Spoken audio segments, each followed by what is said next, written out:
شروع اللہ کے نام سے جو سب پر مہربان ہے۔ بریدہ رضی اللہ عنہ کہتے ہیں کہ خالد بن ولید مخزومی رضی اللہ عنہ نے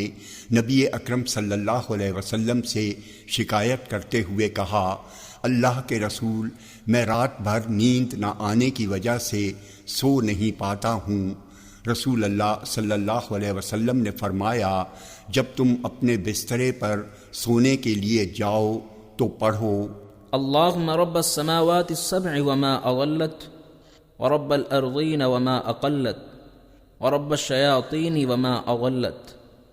كن لي جارا من شر خلقك كلهم جميعا أن يفرط علي أحد منهم أو أن يبغي عز جارك وجل ثناؤك ولا إله غيرك ولا إله إلا أنت۔ اے اللہ، ساتوں آسمانوں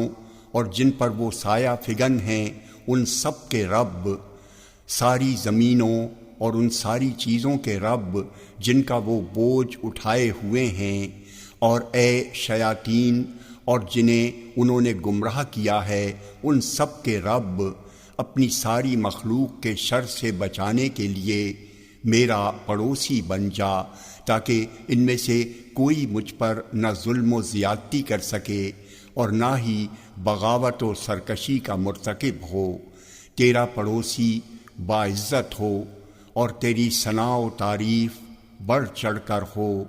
تیرے سوا کوئی معبود برحق نہیں، معبود تو بس تو ہی ہے۔ جامع ترمذی حدیث نمبر 3523۔